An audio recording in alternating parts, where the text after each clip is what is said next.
বিধায়কের উদ্যোগে ক্যানিং মাছ বাজারের সুদিন ফিরতে চলেছে। আন্তর্জাতিক স্তরে সুন্দরবনের প্রবেশদ্বার নামে খ্যাত ইংরেজ আমলের শহর ক্যানিং। প্রতিদিনই ক্যানিংয়ের বুক থেকে লক্ষ লক্ষ দেশ বিদেশের পর্যটক সহ সাধারণ মানুষ যাতায়াত করেন। ইংরেজ আমলের ক্যানিং শহরও বর্তমানে আধুনিকতার সাজে সেজে উঠেছে। বিগত দিনের ঐতিহাসিক ক্যানিং শহরে গড়ে উঠেছে ঝাঁ চকচকে রাস্তা, ফুটপাত, জল নিকাশি ব্যবস্থা, এমনকি রাস্তার পাশে আলোর বাতিস্তম্ভ। বিগত 10 বছর আগের ক্যানিং শহর আর বর্তমান ক্যানিং শহর আকাশ পাতাল ফারাক।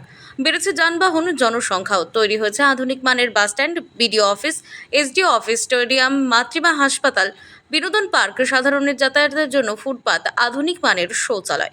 এহেন ক্যানিং শহরে মাছের বাজারও আন্তর্জাতিক স্তরে খ্যাত। ক্যানিং শহর থেকে মাছ, কাঁকড়া আন্তর্জাতিক বাজারে পৌঁছে যায়। বিশেষ করে সুন্দরবনের সুস্বাদু কাঁকড়া জাপান, থাইল্যান্ড, আমেরিকা সহ বিভিন্ন দেশে রপ্তানি হয়ে থাকে এবং বিদেশের বাজারে সুন্দরবনের কাঁকড়া সহ মাছের চাহিদা প্রচুর। ক্যানিং শহরে ঝাঁ চকচকে হলেও মাছ বাজারের নোংরা আবর্জনা এবং যাতায়াতের পথ নিয়ে সাধারণ মানুষ দীর্ঘদিন ধরে ক্ষোভ প্রকাশ করেছিলেন। বিশেষ করে বর্ষাকালে মাছ বাজারের রাস্তা নোংরা আবর্জনায় ভরপুর থাকে, ছড়িয়ে পড়ে দুর্গন্ধ।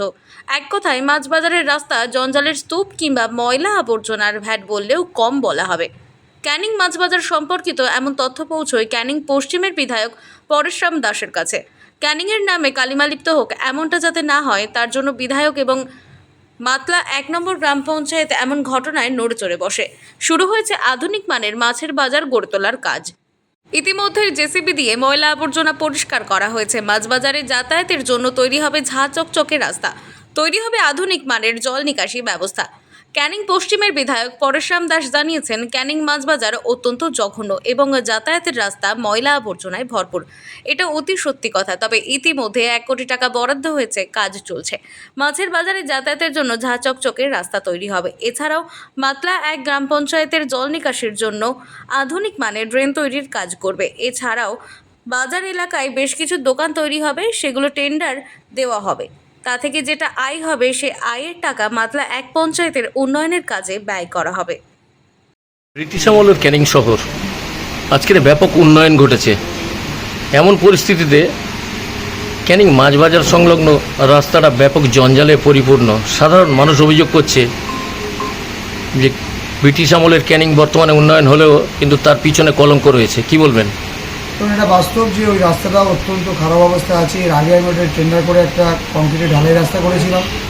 পাশেই মাছঘাট আছে, মাছের আড়ত, সবজি বাজার, টোটাল ক্যানিং বাজারে যত জঞ্জট, যত নোংরা, মাছের খাবার, সবজি, বিভিন্ন জিনিস ওখানে মানুষ ফেলে দেয়।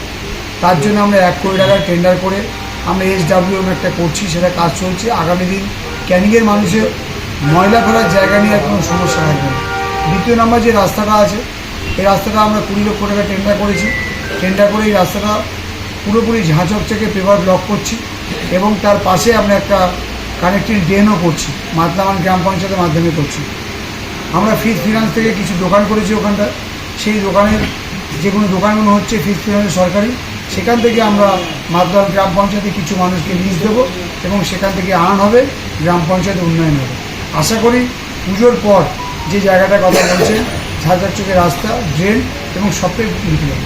কি মনে হয় ক্যানিং বাজারের যে আন্তর্জাতিক স্তরে মাছের যে রেকর্ড রয়েছে, সেই রেকর্ড কি আবার ফিরে পাবে? তো এটা ব্যবসায়িক ব্যাপার। আমরা চাইবো যে ক্যানিংয়ে আরও বেশি বেশি মানুষ আসুক, এই বাজার আবার সেই পুরোনো দিনের সুদিন ফিরে আসুক। সুন্দরবনের বিভিন্ন এলাকা থেকে এই ক্যানিং বাজার বিরাট নাম করা। এখানে সবজির পাশেই মৎস্য বাজার। আশা করি রাস্তাঘাট ঠিক হয়ে গেছে, খুব তাড়াতাড়ি এই মাছঘাটটা আরও ভালো ডেভেলপমেন্ট করবে।